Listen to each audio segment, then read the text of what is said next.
Todos admiraban la belleza de Clodia. Estaba casada, pero la corrupción de costumbres de la época no impedía sus numerosas relaciones, tanto más siendo su esposo un viejo repulsivo y antipático. Cátulo solía llamarle el asno. Ya había pasado el tiempo en que las matronas romanas permanecían en casa, pasando los días con su rueca y su telar. Roma se había convertido en capital de los libertinos y de las mujeres adúlteras. La castidad es prueba de fealdad, se decía entonces. ¿Qué habrá de ser? Me ofreces, vida mía, nuestra mutua pasión grande y eterna. Haced, oh dioses, que con toda el alma y sincera me cumpla su promesa, y que el lazo de amor que ahora nos une por toda nuestra vida durar pueda. Clodia era 10 años mayor que Cátulo, lo que para el joven fue pasión sin límites, para ella, mujer madura y experimentada, sólo debió ser pasajero episodio. Amar sólo a Cátulo me ofreciste, y aún al joven dejar por mis caricias, y cual padre a sus hijos te amé entonces, no como se ama a una vulgar amiga, mas ya hoy te conocí, y aunque más te amo, de mi amor perdurable eres indigna. ¿Cómo puede ser esto? Dirás, lesbia, porque es tal ya conmigo tu perfidia, que aunque un amor más grande te profese, tengo en cambio por ti menos estima. Poco después se confirmaron las sospechas de Cátulo. Al visitar un día a su anciano padre, se enteró de que Clodia tenía un nuevo amante. Loco de celos, el poeta regresó a Roma a todo galope. Rufo, amigo de Cátulo, había aprovechado la ausencia del poeta para suplantarlo en el corazón de la bella dama. La pasión del poeta se convirtió en odio. Sin embargo, no podía olvidar aquel amor. Conmueve oír a este hombre escarnecido, dirigiendo a los dioses fervientes oraciones para apaciguar su alma atormentada. Sí, oh dioses, sois piadosos, si la muerte no dais a quien la espera satisfecho, de mí compadeceos y arrancadme, si mi vida fue buena, el mal funesto, que entra como un letargo entre mis venas y las dichas arroja de mi pecho, ya no quiero que me ame, ni que honesta, porque imposible ya sea de nuevo, de mi piedad en cambio, dadme, oh dioses, curación de este mal, que es lo que anhelo. Cátulo murió a la edad de 30 años apenas. La muerte precoz de poetas como Lucrecio y Cátulo parece ser algo más que casualidad. Ambos vivían en una época desgarrada en que la sangre bullía febril, una época también llena de angustia y de sed insaciable de placer, un tiempo privado del equilibrio y de la serenidad de los poetas de la anterior generación. Casi todos los adelantados de la literatura romana, Nevio, Enio, Plauto y otros, alcanzaron edad avanzada y escribieron incluso en sus últimos años. Los triunviros arrollan a los enemigos de César. Terminadas las sangrientas proscripciones en Roma, llegaba el momento de acabar con Bruto y Casio. El último combate se entabló en Macedonia, 42 a.C., cerca de Filipos. Los encuentros de Filipo fueron los más sangrientos de la historia romana. Ambos rivales alinearon 100.000 hombres. Su resultado fue victorioso para los triunviros gracias a la brillante estrategia de Antonio. Octavio era demasiado joven e inexperto y además estaba enfermo. No podía ejercer el mando supremo. No era la primera vez que su quebradiza salud lo reducía a la impotencia en el momento decisivo. Casio y Bruto habían jurado suicidarse si eran vencidos. Casio fue quien primero se dio muerte, creyendo perdida la situación. Al terminar el primer día nada estaba decidido, pero la deserción de Casio desmoralizó las líneas republicanas. Bruto era demasiado intelectual y tardó en intervenir. Discutía el menor detalle, trataba los asuntos intercambiando ideas. El campo republicano era una escuela de filosofía donde cada uno defendía su opinión con interminables discursos y el comandante en jefe no decía en la práctica ni una palabra. Uno sugería una táctica y otro era de parecer contrario, y nadie acataba las órdenes de Bruto. El republicano más indisciplinado era Casca, el de la primera puñalada a César.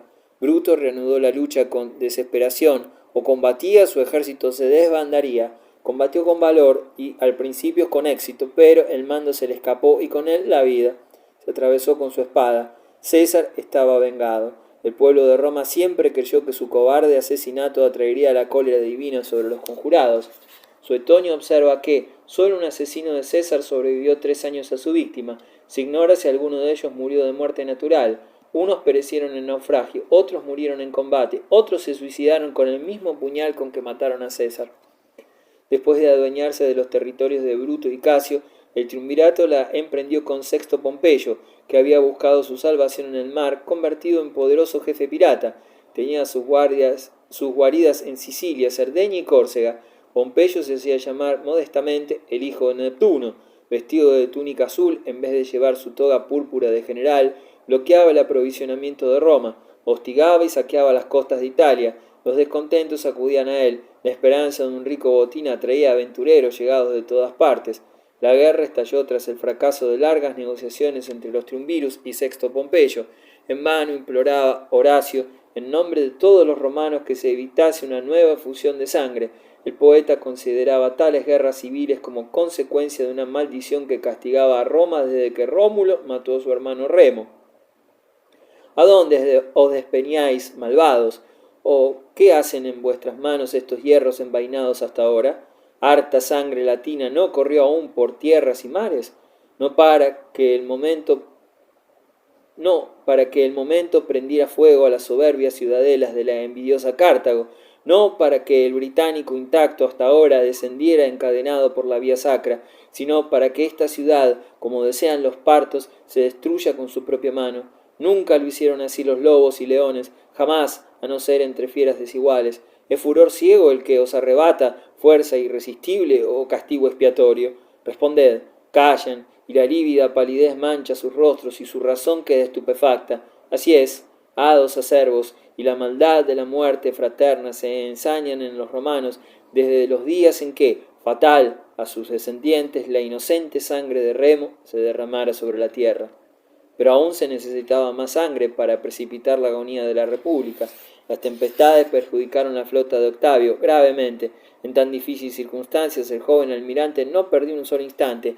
Hizo lo imposible para reparar los daños. No obstante, su flota siguió experimentando reveses, pero Octavio conservaba la supremacía terrestre y ello compensó los desastres navales.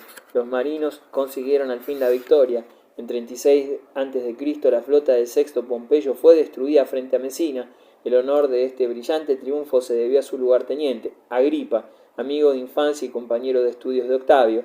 Tanto en paz como en la guerra, Agripa sería modelo de fidelidad hacia el futuro emperador. Sexto Pompeyo perdía la serenidad al ser derrotado su flota, descuidó las tropas terrestres que también fueron vencidas. El hijo de Neptuno huyó al Asia Menor, confiando aliarse con los partos, pero este improvisado plan fracasó, cayó prisionero y fue ejecutado por orden de Antonio. Fin del segundo triunvirato. Marco Antonio y Cleopatra. Mientras Octavio luchaba contra Sexto Pompeyo y administraba Roma, Antonio trataba de poner orden en los territorios orientales. A su modo, coronado, con hojas de parra y un tirso en las manos, recorrió Asia Menor entre orgías desenfrenadas, aclamado en todas partes con el nombre de Baco.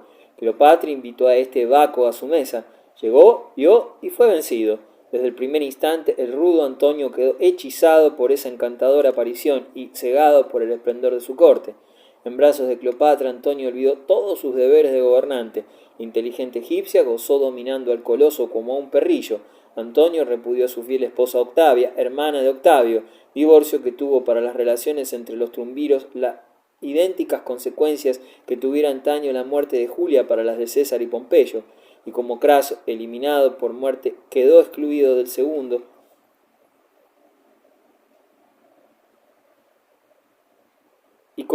eliminado por muerte violenta en el primer triunvirato, también el insignificante Lépido quedó excluido del segundo. En realidad no hizo nada, pero sirvió de comparsa. Octavio lo despidió sin miramientos cuando supo que Lépido había negociado secretamente con Sexto Pompeyo para apoderarse de Sicilia. Caído Lépido, Octavio y Antonio se hallaron frente a frente. ¿Y por qué tengo que compartir el poder con este licencioso libertino?, se preguntaba Octavio.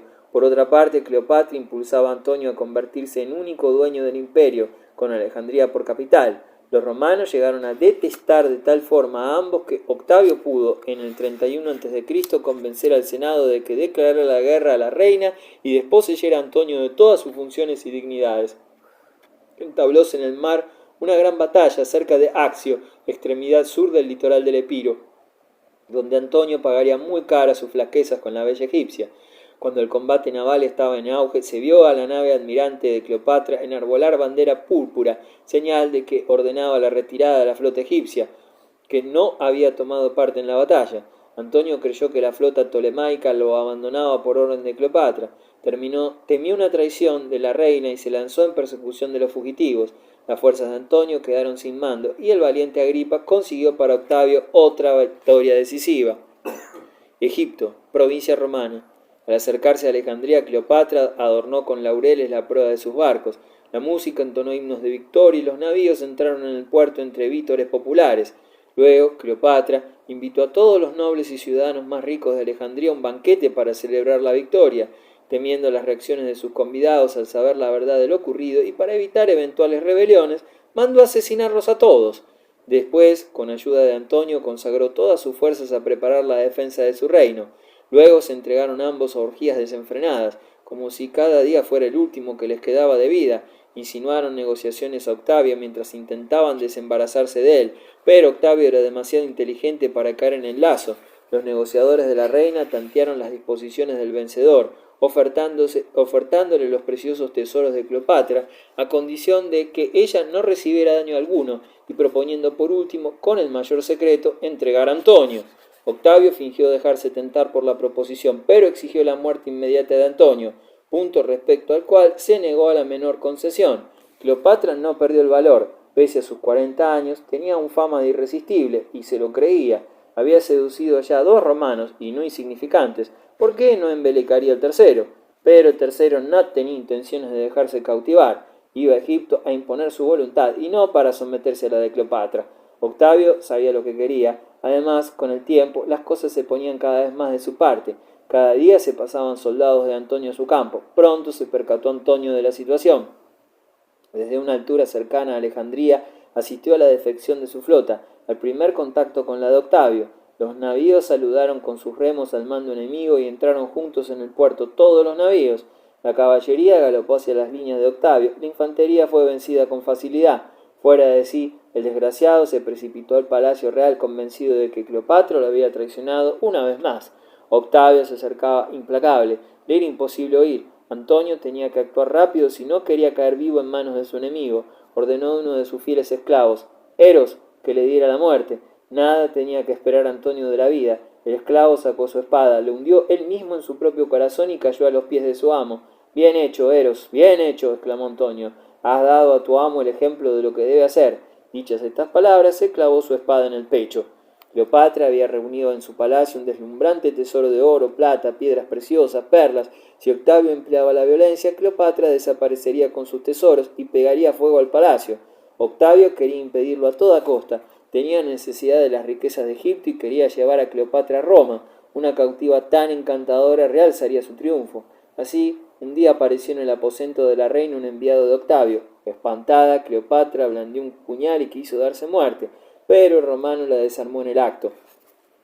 La trató como a una reina. Podía permanecer en su palacio, aunque prisionera. Cleopatra decidió entonces tentar su última posibilidad y pidió una entrevista con su vencedor.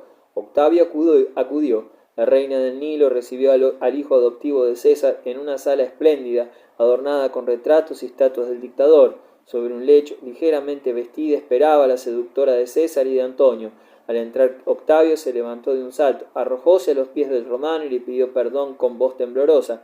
Octavio la llevó a su diván y sentóse en una silla junto a ella. Cleopatra tenía muchas cosas que decirle. Le habló de César, su padre adoptivo, su gran amor. El único responsable era Antonio, que la había obligado a hacer la guerra al hijo de su héroe. Como Octavio seguía escéptico, recurrió una vez más a las lágrimas y los ruegos, pero el vencedor no se dejaba impresionar. Sentado en su sitio, imperturbable, prometió salvarle la vida y darle buen trato, pero sin denominarla reina, llamándola mujer simplemente. Terminada la entrevista, Octavio dejó a Cleopatra custodiada. Ella pareció resignarse a su suerte. Cesarión, el hijo de Cleopatra, entonces de 10 años de edad, convirtióse en prisionero de Octavio. La reina aprovechó los últimos meses de su agitada vida para proclamarlo rey de Egipto. Octavio no quiso correr el riesgo de dejar a Cesarión en el país. También era peligroso llevarle a Italia, pues se parecía a su padre y podría atraer todas las miradas. Por tanto, debía morir.